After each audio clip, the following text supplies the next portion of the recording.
Bienvenidos a los estudios Leavesden. Es increíble que esta vieja fábrica de aviones haya sido la sede durante 10 años de la saga más importante de todos los tiempos. ¿Qué mejor lugar que este para poner en marcha este especial dedicado a la última película de la serie, Harry Potter y las Reliquias de la Muerte? These are dark times. The Ministry of Magic is about to fall. I must be the one to kill Harry Potter. It's not a moment like we've seen before. Action. They won't know which Harry Potter is the real one. Diane had to pretend to be all of us. Wow, we're identical.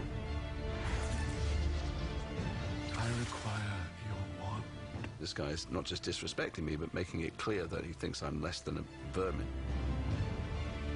There'll be nothing like this ever again. It's been 10 years, so it's a long time. Bizarre, you know, it's very, very strange that we've now come to the end of the series.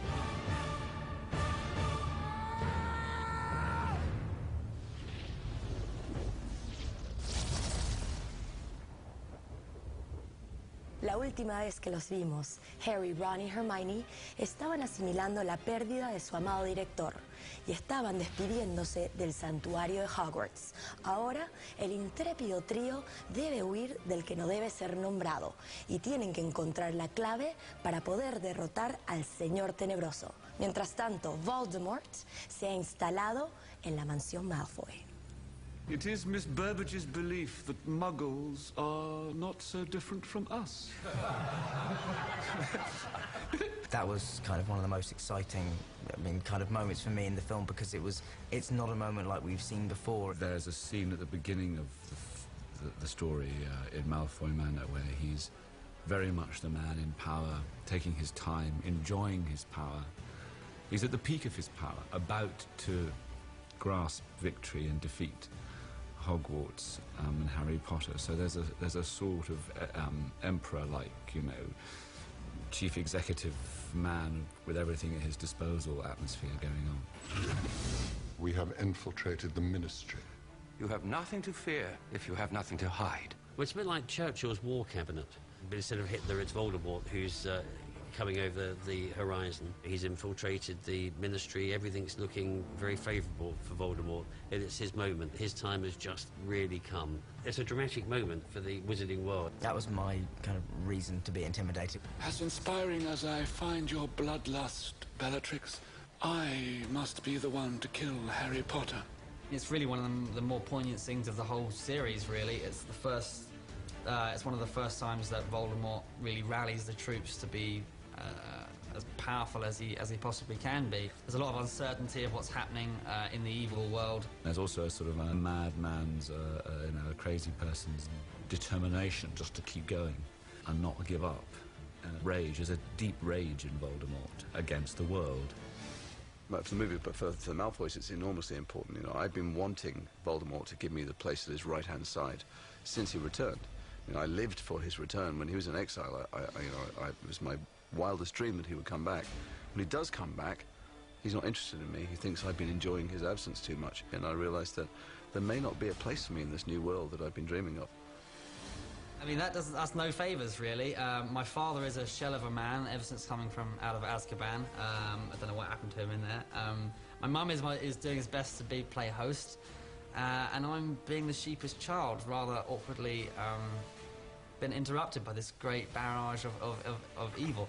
The family is so completely fractured that we all have different responses. You know, my wife is horrified that I should be humiliated like that. She owes loyalty, as we all do.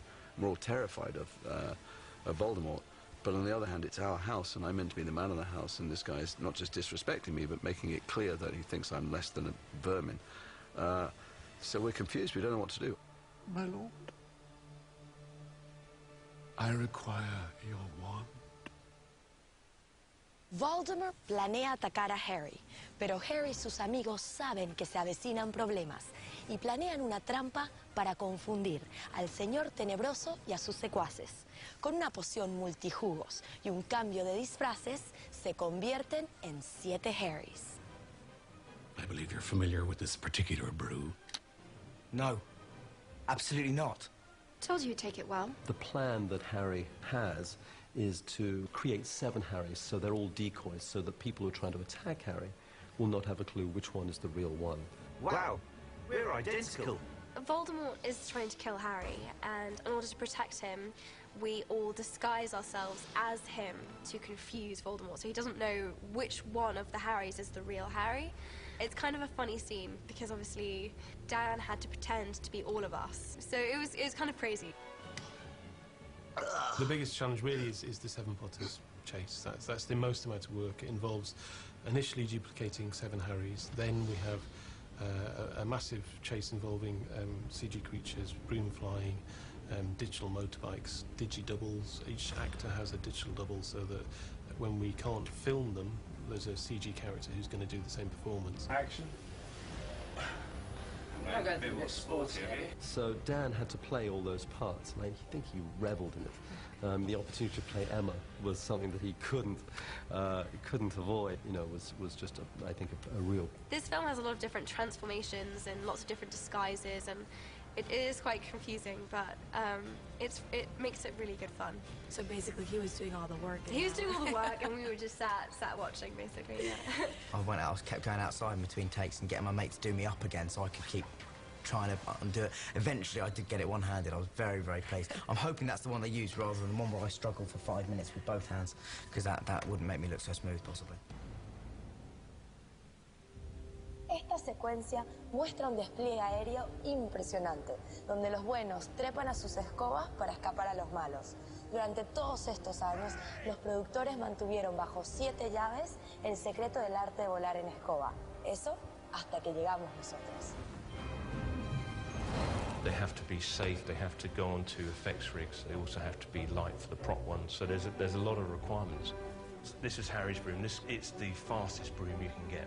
How about Mad Eye Moody's Harley broom? This is great because it's a great reinvention of how to really ride on a broom. So obviously all the guys, normally when you ride a normal broom, you're leant forward and hanging on to the handle. This one, he puts his feet forward into the stirrups and he steers with the 2 handles on the side, and he has, well, I think he always thought he could drink a cup of coffee while flying it. We are finally going to experience how to ride a broom.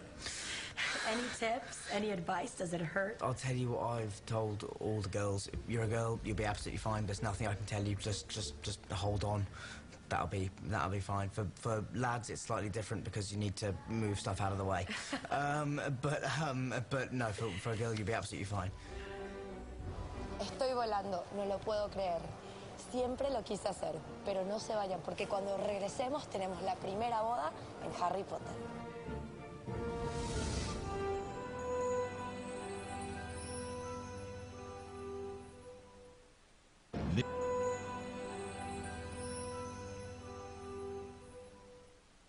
A todos nos encantan las bodas y por fin tenemos un mundo mágico de Harry Potter cuando Bill, el hermano perdido de los Weasleys, se casa con Fleur de Cour. También conocemos al nuevo ministro de la magia, Rufus Scrimgeour, interpretado por Bill Nighy, quien baja a la boda a distribuir unos regalos muy raros. Herein is set forth the last will and testament of Albus Percival Wulfric Brian Dumbledore. My name is Rufus Scrimgeour, and I am a Minister of Magic, so I'm quite an important person. I am a soldier, really, and he is determined to do good. So he's a good man, and his job in the movie is to deliver Dumbledore's will to Harry and the guys. Dumbledore left this for me.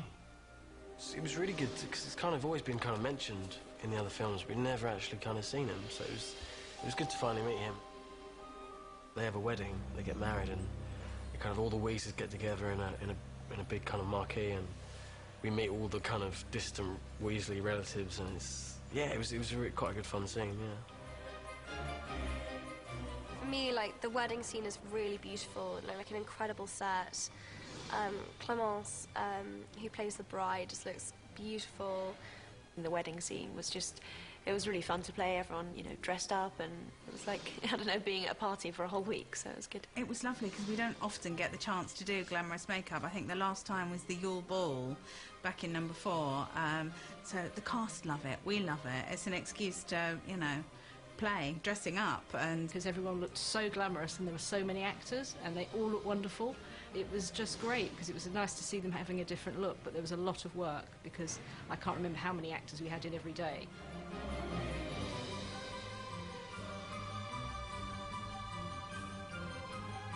I'm told he's been thoroughly unriddled by Rita Skeeter.